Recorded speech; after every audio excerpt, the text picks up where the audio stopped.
ماشاءاللہ، یہ تھے بھائی اکرام اللہ صاحب جو اپنے مخصوص انداز میں سیرت النبی پر بیان فرما رہے تھے۔ اب ہماری ذیلی تنظیم طلبہ توحید و سنت کے ناظم اعلیٰ حضرت مولانا مفتی رحمۃ اللہ جرار صاحب سے ملتمس ہوں کہ وہ آئیں اور طلباء سے اپنے خیالات کا اظہار فرمائیں۔ جناب مفتی رحمۃ اللہ جرار صاحب۔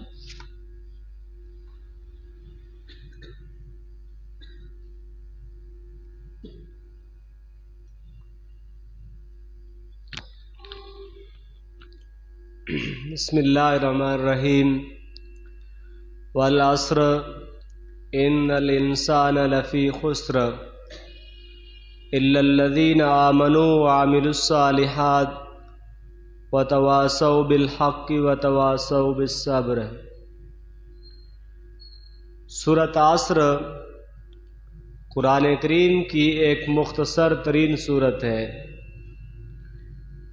اس سورت میں اللہ رب العزت نے کامیابی کے 4 اصول بیان کیے۔ ایک بنیادی 4 قوانین بیان کیے اور پھر اس پر اللہ تعالیٰ نے ایک دلیل ذکر فرمائی کہ یہ 4 اصول جو انسان اپنائے گا وہ کامیاب ہے، اور اگر وہ ان 4 اصولوں سے کوئی بھی ہٹ گیا وہ کامیاب نہیں ہو سکتا۔ فرمایا والعصر، مجھے زمانہ کی قسم، ان الانسان لفی خسر، انسان خسارے میں ہے، یا انسان سے مراد ہر انسان ہے، ہر انسان وہ خسارے میں ہے، چاہے جس طبقہ سے، جس قوم سے، جس زمانہ سے اس کا تعلق ہو، وہ خسارے میں ہے۔ ہاں، خسارے سے وہ لوگ بچیں گے الا الذین آمنوا، جو ایمان لے آئے۔ اور دوسرا کامیابی کا اصول وعملوا الصالحات، اور اعمال کیے صالح۔ اور تیسرا وتواصوا بالحق، حق بات کی ایک دوسرے کو وصیت کرتے رہے۔ اور چوتھا وتواصوا بالصبر، اور صبر کی وصیت کرتے رہے۔ علماء بیٹھے ہیں، قرآن کریم میں اللہ تعالیٰ جب قسم اٹھاتا ہے تو اس چیز کو اللہ گواہ بنا رہا ہوتا ہے۔ جس چیز کی قسم اٹھاتا ہے آنے والے دعویٰ پر، فرمایا والعصر، مجھے زمانہ کی قسم۔ کیا مطلب؟ زمانہ گواہ ہے، وقت اس بات پر گواہ ہے کہ ایمان اور عمل صالح اور دعوت، جو کہ انبیاء کا مشن ہے، انبیاء کی دعوت کو اپنانے کے بغیر خسارہ ہی ہے، کامیابی نہیں ملتی۔ اب قرآن نے کہا زمانہ گواہ ہے۔ آپ اب زمانے کا مطالعہ کریں، اسلام سے پہلے کی ہسٹری آپ دیکھیں، آپ قرآن کریم میں قرون اولیٰ کی تاریخ دیکھیں، وہ آپ کو بتائے گا، اور اس تاریخ کا ایک ایک کڑی آپ کو بتائے گی کہ انبیاء کی دعوت کے بغیر کامیابی نہیں۔ فرمایا زمانہ کی قسم، زمانہ گواہ ہے۔ زمانے میں فرعون کی ہلاکت، نمرود کا برباد ہونا، قوم عاد کا تباہ ہونا، قوم سمود کا برباد ہو جانا، یہ ساری اقوام کی تباہی اس بات پر گواہ ہے کہ ایمان اور عمل صالح کے بغیر کامیابی نہیں ہے۔ اور آگے اگر آپ قرآن کے بعد کی تاریخ اٹھائیں تو وہاں پر بھی یہی چیز ہے کہ انبیاء کی دعوت کے بغیر کامیابی نہیں۔ آپ دیکھیں صحابہ کی زندگیوں کو، جو عرب کے بدو تھے، جن کے پاس پہننے کو کپڑے نہیں تھے، کھانے کو کھانا نہیں تھا، اور رہنے کو گھر بھی نہیں تھے، انتہائی کمزوری کے عالم میں رہنے والے لوگ تھے، کیسر و کسریٰ کی غلامیوں میں جکڑے ہوئے لوگ تھے۔ اگر کوئی قبیلہ سرکشی کرتا تو کیسر یا کسریٰ کی طرف سے ایک دستہ آتا 10 آدمیوں کا، ان کو مار مار کے سیدھا کر دیا جاتا۔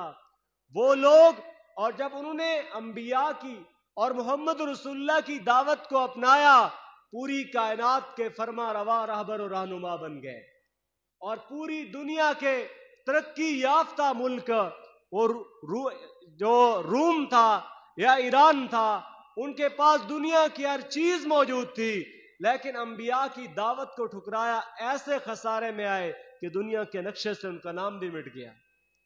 قرآن کے بعد کی تاریخ اٹھائیں تب بھی یہی پتہ چلتا ہے کہ انبیاء کی دعوت کے بغیر کامیابی نہیں ہے۔ قرآن اور انبیاء کی دعوت کا ماخذ، اس کا منبع وہ اللہ کی کتاب ہے۔ مسند احمد میں حدیث ہے سیدنا عمر سے، آپ صلی اللہ علیہ وسلم فرمایا ان اللہ یرفع بہذا الکتاب اقواما ویضع بآخرین، اس قرآن کے ذریعے اللہ بہت سے لوگوں کو اوپر اٹھاتا ہے، اور اس قرآن کی وجہ سے اللہ بہت سی قوموں کو ذلیل کر دیتا ہے۔ ایسا ہی ہے، جن لوگوں نے نہیں مانا، اللہ کی قسم بڑے بڑی ہستیاں تھیں برباد ہو گئیں، اور جن لوگوں نے قرآن کو مانا، حضرت عمر فرماتے ہیں مجھے اونٹ چرانے کا طریقہ نہیں آتا تھا، لوگ مجھے اونٹ چرانے کے لیے نہیں دیتے تھے کہ عمر کو اونٹ چرانے کا طریقہ بھی نہیں آتا۔ وہی عمر ہے جس نے قرآن کو اپنایا اور 22 لاکھ مربع میل پہ حکومت کی، اور ایسی حکومت کی کہ آج دنیا مثال پیش نہیں کر سکتی۔ یہ اس کو مقام قرآن کی وجہ سے ملا ہے۔ اس کتاب کی خدمت اللہ نے ہماری جماعت کو نصیب کی ہے، اس پہ جتنا بھی شکر کرو کم ہے۔ اللہ کی قسم اس دور میں کوئی فیضان سنت کی طرف بلا رہا ہے، کوئی فضائل اعمال کی طرف بلا رہا ہے، اپنے نصاب، اپنے راستے، اپنے اسلام کے اندر تخریب کاری کے نظام بنائے ہوئے ہیں۔ اس وقت پاک و ہند میں ایک ہی جماعت ہے جس کے علماء وہ منارۃ البیضاء کے مقام پر آج اللہ کی کتاب کی طرف بلا رہے ہیں۔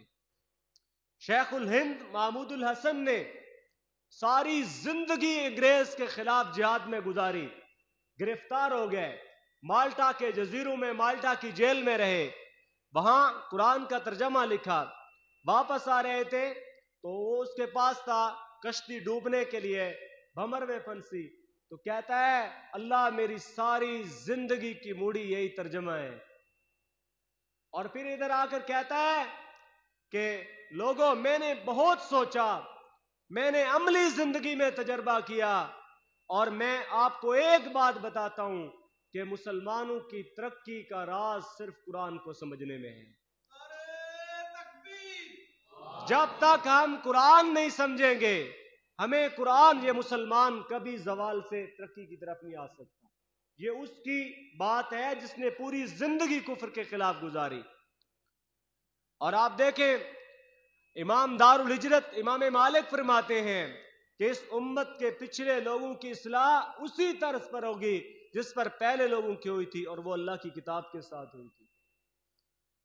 جب آخری کانفرنس ہوئی، غالباً چنیوٹ کے اندر ہوئی تھی، بھاولپور کے علاقے میں ہوئی تھی، اس میں انور شاہ کاشمیری آئے، مولانا حسین علی صاحب بھی اس کانفرنس میں تھے۔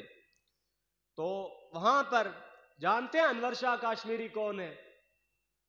انور شاہ کاشمیری بہت بڑا عالم تھا دارالعلوم دیوبند میں، اور اس نے نام پیدا کیا۔ اس کے بارے میں ایک بات ہے کہ ایک بار اس نے علماء کو کہا کہ مجھے لگتا ہے کہ انگریز نے کہا کہ میں دارالعلوم دیوبند کی لائبریری کو جلاتا ہوں۔